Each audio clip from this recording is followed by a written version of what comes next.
Football superstars caught cheating. To win the World Cup after cheating all the time. Scoring 2 goals from an offside position in a Champions League quarter-final. Or wow, faking an injury so the referee can show a red card to a bitter rival. Well, it's safe to say that football nowadays is not as respectful as it was in the 80s and 90s. But let's be real, it certainly makes the game more entertaining. Subscribe. Yes, guys. Hello, everyone, and welcome back to the channel. What's the most disrespectful moment in football, in your opinion? Yes, as we said, nowadays players are cheating far more often, but most of the time it's not against the rules, right? So today, we're looking at some of the most memorable moments of cheating on the football pitch. How about we start with the cheater of all cheaters, aka Sergio Ramos.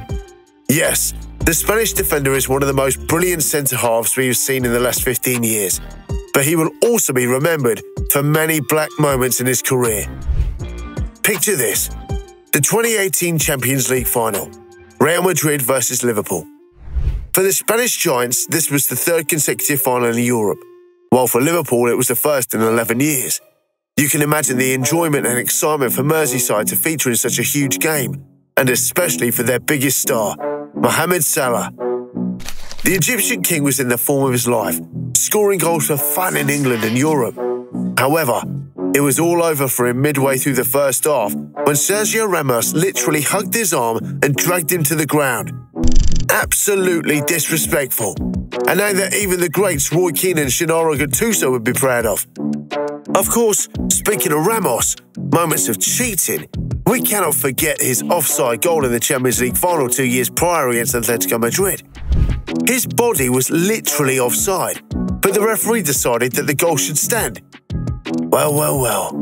However, a couple of years later, the official that night, Mark Clattenburg, admitted that the goal was offside and it should have been disallowed. Or what about Ramos' Brexit tackle against Lionel Messi in the 2017 El Clasico? Yes, it wasn't an ordinary example of cheating, but it was certainly one of the uglier moments of his career. He was shown a straight red card and Madrid went on to lose the game 3-2 after Messi scored an injury-time winner. And by the way, mentioning Roy Keane, let's talk about him for a while. He tackled Erling Haaland's dad so hard, he wasn't capable of completing a full 90 minutes until the end of his whole career. The match was from the Premier League in 2001 between the arch-rivals Man City and Man United. A few years earlier, Keane injured himself without being touched by Haaland, but the Norwegian accused him of faking it. In reality, Keane suffered severe pain, tearing his ACL. For the next 4 years, he waited quietly for his moment of revenge, and it came in 2001. It was less than 10 minutes into the Manchester derby when Keane tackled Haaland right in the tibia and was immediately sent off, receiving an 8-match ban and a 155 grand fine. And from that period at the beginning of the century, let's head forward to the 2022 World Cup final between Argentina and France. The clash of clashes, as many have dubbed it, will go down as one of the most entertaining World Cup finals ever.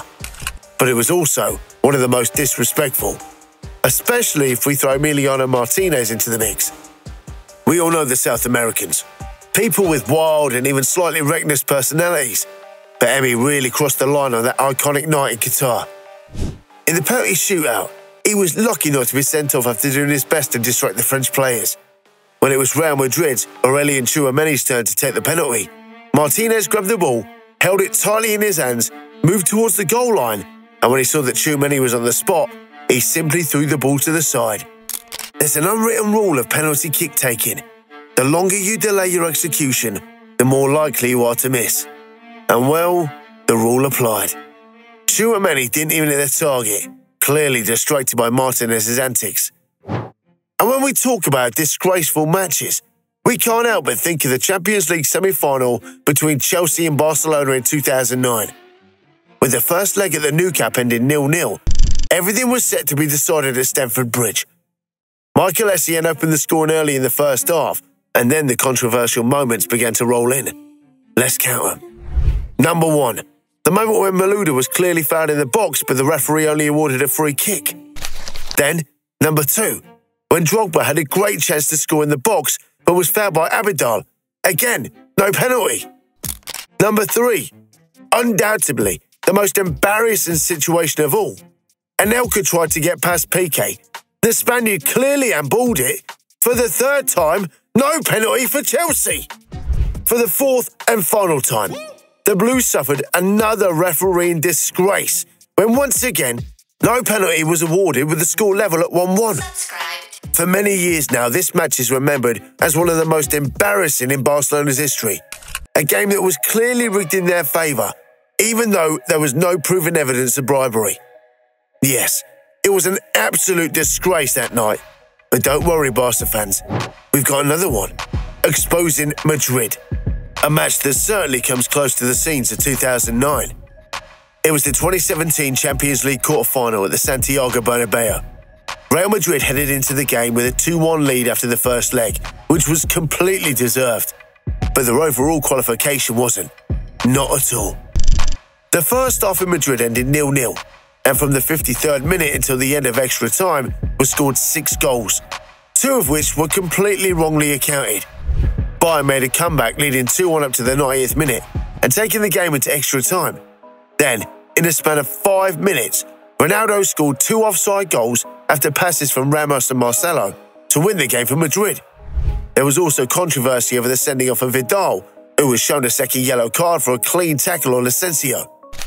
These 2 games, which were decided in favour of the Spanish Giants, were a complete cheat for their opponents, and it is safe to say that in the VAR era, Chelsea and Bayern Munich would probably have qualified instead.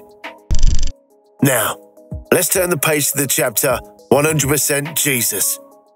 Yes, Neymar is definitely one of those guys who missed the chance to show his full potential on the footballing scene. This does not take away from the fact that he is an incredible talent, but sometimes he shows the typical mentality of some Brazilians. During the 2018 World Cup, Neymar was a big hit, both with his memorable noodle haircut and his simulations. In the game against Serbia, well, yes, he was tackled by a defender, but he acted like a complete clown, deserving to be awarded an Oscar. He was so desperate to earn a card for his opponent that when he started rolling and rolling and rolling around the pitch, it's safe to say that if he had rolled a few more times, he would have made it all the way to Rio de Janeiro. No jokes aside, but this behaviour is typical of Brazilians. Take Vinicius, for example. To be honest, you would be hard-pressed to find a Real Madrid game without Vinny rolling around on the pitch like Neymar. It just runs in their blood. Or what about the actions of the Italian trio, Nicolo Zaniolo, Nicola Fagioli, and Sandro Tonali? A classic example of cheating. At the beginning of the season, the 3 Italian players were accused of illegally betting on matches and taking part in other forms of gambling. From the start of the investigation, it was clear that Tonali was the driving force behind the whole affair, which is why he received the harshest punishment of the 3, a 10-month ban, which will rule him out of the national team for the upcoming Euros this summer. Fagioli, on the other hand, reportedly said that he was so addicted to gambling that at one point he had debts of around €3 million, which he believed he could only repay by continuing to play. A massive mistake, Nico. Even a small child knows the most basic rule of gambling. The more you play, the more you lose. So a word of advice from us guys. If you feel the urge to gamble, always do so within the limits. And how can we make a video about football cheats without mentioning Luis Suarez? The Uruguayan is remembered for so many disrespectful moments, especially during his time at Liverpool, that other players would envy him. One very recent moment was before the match against Ghana in the 2022 World Cup. As you may recall, Uruguay and Ghana met in the quarterfinals in 2010, and Suarez committed a disgraceful handball in a situation that would have resulted in a goal had it not been for him. Well, he was asked by a journalist if he would apologise to the Ghanaian people, and his answer speaks for itself. Why should I apologise? The Ghana player missed a penalty, not me. Well, he is right. Ghana got the penalty, and it was their responsibility to convert it, right? But is he right about his other negative actions? Like, for example, the bite on Chiellini in 2014, or the one on Ivanovic against Chelsea in 2013. Or why not the racist scandal that Ian Patrice ever involved in 2011? Surely the king of shithousery. And by the way, Barca fans can be glad he learned his lesson after moving to the Camp Nou in 2014. Can you think of similar moments of cheating by players? Feel free to share them with us down in the comment section below, as well as subscribe to the channel.